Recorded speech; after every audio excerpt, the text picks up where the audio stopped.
அன்பிற்கு உரிய ஆன்மீக செல்வர்களே, அனைவருக்கும் வணக்கம். நமது முப்பெரும் தேவியர்களுள் சிவபெருமானுடைய மனைவியாக இருப்பவர் பார்வதி தேவி. இந்த பார்வதி தேவி ஒரு முறை காவி ஆடையை உடுத்தி கொண்டார். அதற்கு என்ன காரணம் என்பதை பற்றித்தான் இந்த வீடியோவிலே நாம் பார்க்க போகிறோம். பார்வதி தேவி, அதாவது தாட்சாயினி, தட்சனுடைய மகளாக வளர்ந்து வந்தாள். அப்போது அந்த தட்சனுக்கு கிடைத்திருந்த அந்த பிரஜாபதி என்ற பட்டத்தினாலேயும் அவனுடைய அழகிய தோற்றத்தினாலேயும் கர்வம் கொண்டு இருந்த அந்த தட்சன் தன்னுடைய மருமகனாக சிவபெருமானையே மதிக்காமல் அவருக்கு பல வழிகளிலே இழிவினை தேடி கொடுத்தான், சாபம் கொடுத்தான் என்பதையெல்லாம் இதற்கு முந்தைய வீடியோவிலே நாம் பார்த்தோம். அந்த தட்சன் அந்த பிரகஸ்பதி சபை யாகம் என்ற ஒரு யாகத்தை செய்ய நினைத்து அதை மிகவும் தடபுடலாக செய்து கொண்டிருந்தான். அந்த யாகத்திலே வந்த எல்லோருக்கும், வானவர்களுக்கும் தானவர்களுக்கும் எல்லாருக்குமே தன்னுடைய பொருளை எல்லாம் வாரி வாரி வழங்கி கொண்டிருந்தான். அதை எறிந்த தேவகணங்கள் எல்லாம் கூட்டம் கூட்டமாக வந்து தேவர்கள் அவனிடத்திலே இருந்து பொன்னையும் பொருளையும் எல்லாம் பெற்றுக்கொண்டு சென்றார்கள். அவர்கள் வான வழியே செல்லுவதை பார்த்து தன்னுடைய தந்தை தன்னையும் தன்னுடைய கணவனான சிவபெருமானையும் அழைக்கவில்லையே என்று நினைத்து மிகவும் வருத்தப்பட்டாள் அந்த சதிதேவி என்கின்ற பார்வதி தேவி. ஆகையினால் உலக நியதிக்கு கொஞ்சம் கூட ஒவ்வாமல் தன்னையும் தன்னுடைய கணவனையும் அழைக்காமல் அவன் செய்கின்ற அந்த யாகத்திலே தன்னுடைய கணவனுக்கு எப்படியாவது அவன் மதிப்பு கொடுக்க வேண்டும் என்பதை வலியுறுத்த தான் அவன் செய்கின்ற யாகத்திற்கு சென்று அவனுக்கு நல்ல படிப்பினையை தர வேண்டும் என்று நினைத்தார் பார்வதி தேவி. இதை தன்னுடைய கணவனிடம் சொன்னபோது சிவபெருமான், வேண்டாம் தாட்சாயினி, உன்னுடைய தந்தை எந்த இங்கிதமும் இல்லாதவன், நீ அந்த யாகசாலைக்கு சென்றாலும் கூட அவன் கொஞ்சம் கூட உன்னை மதிக்க மாட்டான், நீ சொல்லுவது எதையும் கேட்க மாட்டான். ஆகையினாலே நீ செல்லாமல் இருப்பதே நல்லது. என்னை பற்றி கவலைப்படாதே. நான் அதை பற்றி கொஞ்சம் கூட, அதாவது தட்சனாகிய மாமனார் என்னை அழைக்காததை பற்றி கொஞ்சமும் கவலைப்படவில்லை, நீயும் துன்பப்படாமல் இரு என்று ஆறுதல் கூறினார். ஆனால் அந்த தாட்சாயினி ஆகிய பார்வதி தேவி என்ன செய்தாள்? இல்லை இல்லை, நான் எப்படியாவது சென்று என்னுடைய தந்தை செய்வது தவறு என்பதை அவனுக்கு சுட்டிக்காட்டி உங்களையும் அழைக்க செய்கிறேன், எனக்கு அந்த யாகத்திற்கு போய் வருவதற்கு விடை கொடுங்கள் என்று மிகவும் கெஞ்சி கேட்டாள் பார்வதி தேவி.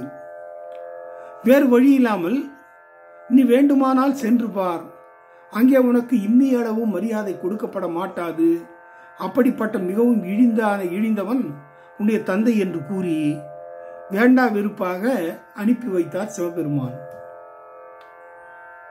சதிதேவியும் அந்த யாகத்திற்கு சென்றாள்.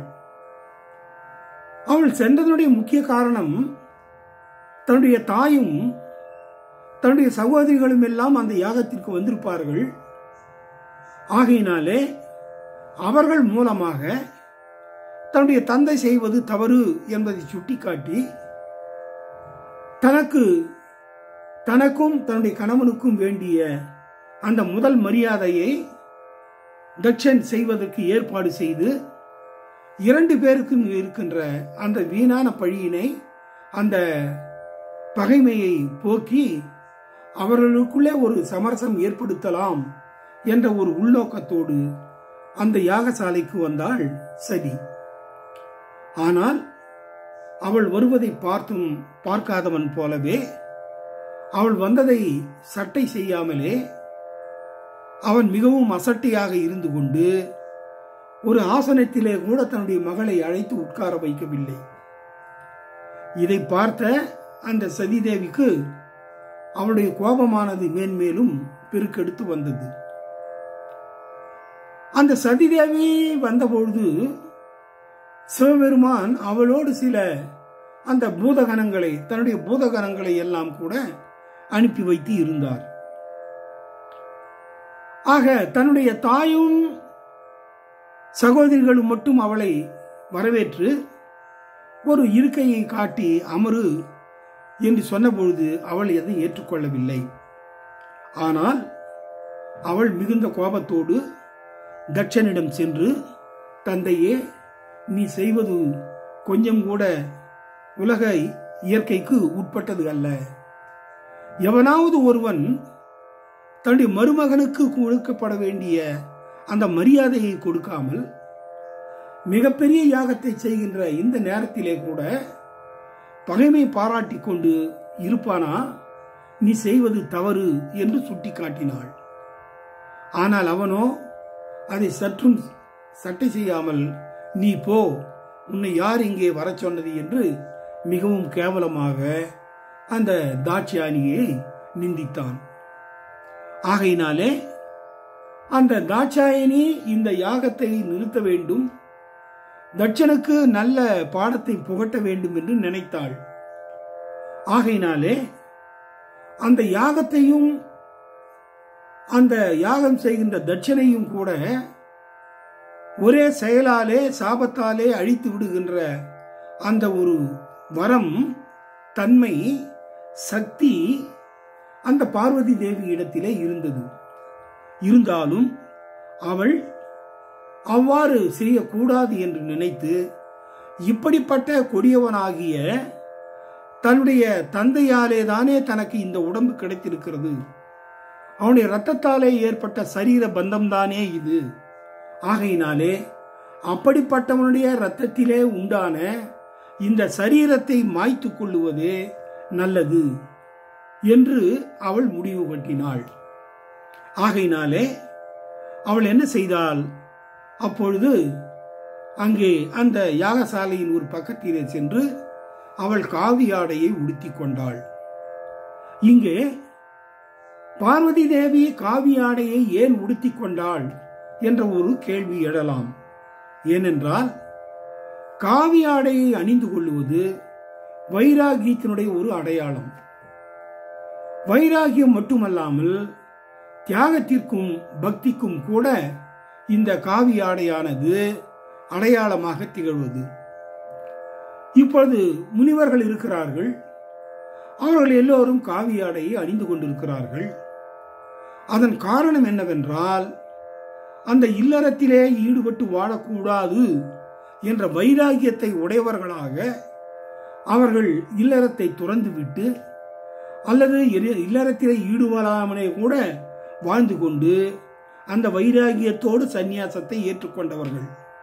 ஆகையினாலே அப்படி ஒரு தியாகத்தை செய்து வைராகியத்தை உடையவர்களாக, ஆனால் கடவுளிடத்திலே பக்தி கொண்டவர்களாக இருக்கின்ற இவர்களால் தான் அந்த காவி ஆடையை உடுத்திக் கொள்ள முடியும். அக்காலத்திலே உடுத்திக் கொண்டார்கள். அப்போது அது இப்பொழுதும் பின்பற்றப்பட்டு வருகிறது. ஆகையினாலே காவி ஆடையினுடைய சிறப்பு என்னவென்றால், ஒன்று, அது வைராகியத்தினுடைய அறிகுறி. ஒருவன் இல்லறத்திலே ஈடுபட்டு மனைவி மக்களோடு வாழ்ந்தாலும் 75 ஆண்டுகள் நிறைவு பெற்ற உடனே தன்னுடைய எல்லா பந்தபாசங்களையும் விலக்கிவிட்டு சந்நியாசத்தை மேற்கொள்ள வேண்டும். 70 ஆண்டுகளுக்கு பிறகு ஒருவன் இல்லறத்திலே ஈடுபட்டு வாழக்கூடாது என்ற ஒரு தனி மனித கோட்பாடு அந்த காலத்திலே இருந்தது. அதற்கு ஏற்றவாறு சிலர் அந்த காவி ஆடையை உடுத்தி கொண்டு கானகத்திற்கு சென்று வானப்பிரஸ்தம் முடிந்த பிறகு சந்நியாசத்தை ஏற்றுக்கொள்வார்கள். அதை அடுத்து அப்படி அவர்கள் எல்லாவற்றையும் துறந்து வந்ததனாலே அவருடைய மனத்திலே இயற்கையாகவே அந்த கடவுளாகிய அந்த பெரிய ஆத்மாவை, பேராத்மாவை பற்றிய எண்ணங்கள் தோன்றும். ஆகையினாலே பக்தி வளரும். ஆக இந்த காவியாடை என்பது வைராகியம், பக்தி, தியாகம் என்ற இந்த மூன்றினுடைய அடையாளமாக கருதப்படுவதுதான் காவியாடை. ஆகையினாலே அப்படிப்பட்ட ஒரு வைராகியத்தை இங்கே எடுக்கிறாள் பார்வதி தேவி. ஆகையினாலேதான் அவள் காவியாடையை உடுத்திக் கொள்ளுகிறாள். அவள் என்ன வைராகியம் எடுக்கிறாள்? தன்னுடைய தந்தையின் சரீர இரத்த பந்தத்தாலே ஏற்பட்ட தன்னுடைய உடல் தனக்கு வேண்டாம் என்று தன்னுடைய உடலையே அவள் தியாகித்துக் கொள்ள நினைக்கிறாள். அதாவது இந்த உடல் இன்னும் தனக்கு வேண்டாம், இந்த உடலை வைத்துக் கொண்டு வாழ்வதனாலே ஒரு பயனும் இல்லை என்று அந்த வைராகியத்தை எடுத்துக்கொண்டு அதை துறந்து விட வேண்டும், இந்த உடலையே தான் நீக்கிக் கொள்ள வேண்டும் என்று நினைத்து தியாகம் செய்கிறாள். ஆகையினாலே அவளுக்கு அந்த பகவானை பற்றிய அந்த பக்தியானது, பக்தி நிலையானது வருகின்றது. ஆகையினாலேதான் நம்முடைய சுப்பிரமணிய பாரதியார் கூட நமது நாட்டுக்கொடியிலே இருக்கின்ற அந்த வர்ணங்களை பற்றி பாடுகிற பொழுது, பல வளம் உளது என குறித்திடும் பச்சை, பரிசுத்த தியாகத்தை காட்டிடும் வெண்மை, நலமுடன் பக்தியை ஊட்டிடும் காவி, நடுநிலை பண்பினை விளக்கிடும் சக்கரம் என்று எடுத்து கூறுகிறார். ஆக இந்த காவியானது தியாகத்தை அடிப்படையாக கொண்டது என்பதையும், பக்தியின் அடித்தளத்திலே அது அமைவது என்பதையும், வைராகியத்தினுடைய மார்க்கம் என்பதையும் இங்கே நாம் அறிந்து கொள்ள முடிகிறது. ஆகையினாலே அந்த காவியாடை உடுத்தி கொண்ட பார்வதி தேவி அங்க அந்த யாகசாலையிலே இருந்த ஒரு மிகப்பெரிய நீர் நிரம்பிய பாத்திரத்தை எடுத்து தன் மேலே அப்படியே ஊற்றிக்கொண்டாள். ஊற்றிக்கொண்டு, எனக்கு என்னுடைய தந்தையினுடைய சரீர பந்தத்தாலே, அதாவது இரத்த பந்தத்தாலே ஏற்பட்டு இருக்கிற இந்த உடலை நான் நீத்து கொள்ளப் போகிறேன் என்று சொல்லி அங்கே வைராகியம் எடுக்கிறாள். தன்னுடைய உடலையே தியாகித்துக் கொள்ள வேண்டும் என்று அந்த தியாக உணர்வும் அவளுக்கு மேலெங்குகிறது. ஆகையினாலே அவள் என்ன செய்கின்றாள்? ஓரிடத்திலே அமர்ந்து கொண்டு வடக்கு நோக்கி அமர்ந்து கொள்ளுகிறாள். காவியாடை உடுத்தி கொண்டு வடக்கு பக்கம் நோக்கி உட்கார்ந்து தன் இடத்திலே இருக்கின்ற சக்தியின் மூலமாகவே தனக்குத்தானே அக்னியை உண்டாக்கி அந்த அக்னியிலே விழுந்து தன்னைத்தானே தியாகித்துக் கொள்ளுகிறாள். தன்னுடைய உடலை எரித்துக் கொள்ளுகிறாள். தன்னுடைய அந்த ஆத்மாவை பிரித்து விடுகின்றாள் சதிதேவி, பார்வதி தேவி. ஆகினாலேதான் அதை பார்த்தவுடனே அங்கே இருந்த பூதகணங்கள் எல்லாம் மிகவும் வருத்தப்பட்டு அந்த யாகசாலையை அப்படியும் இப்படியுமாக ஆங்கேங்கே சென்று அழிக்கத் தொடங்கினார்கள். ஆக அந்த யாகசாலையிலே இருந்தவர்கள் இங்கும் அங்குமாக ஓடினார்கள். இருந்தாலும் சதிதேவி தன்னுடைய உயிரை தியாகித்து விட்டதனாலே மேற்கொண்டு எதுவும் செய்ய முடியாத நிலையிலே அந்த தேவகணங்கள் எல்லாம் அப்படியே அந்த அதிர்ச்சியிலே உறைந்து போய் நின்றார்கள். அது மட்டுமல்லாமல் அங்கே இருந்த பிருகு முனிவர் என்பவர் என்ன செய்தார்? தன்னுடைய தவ வலிமையினாலே ரிபுக்கள் என்ற ஒரு பெரிய கூட்டத்தை, ஆயிரக்கணக்கிலே ரிபுக்களை வரவழைத்தார்.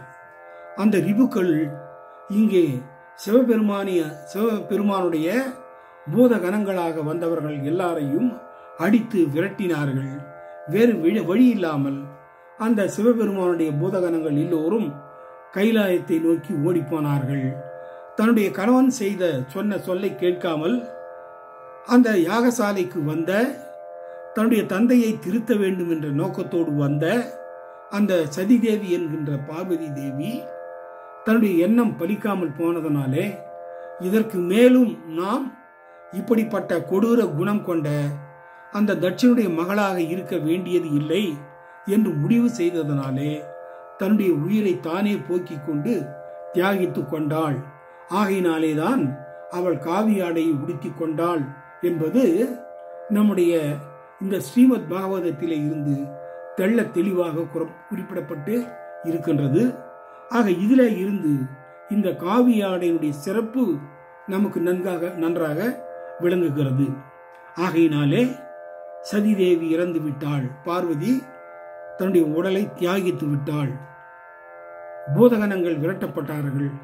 அவர்கள் எல்லாம் கைலாயை நோக்கி ஓடி சென்றார்கள். ஓடி சென்று அங்கே சிவபெருமானிடத்திலே நடந்ததை கூறினார்கள். அது மட்டுமல்லாமல் நாரத முனிவரும் அங்கே வந்து அந்த யாகசாலையிலே நடந்தனவற்றையெல்லாம் விளக்கமாக எடுத்து சொன்ன பிறகு சிவபெருமான் என்ன செய்கின்றார் என்பதை பற்றி நாம் அடுத்த வீடியோவிலே பார்ப்போம். ஆகையினாலே இந்த காவி என்பதனுடைய மகத்துவத்தையும்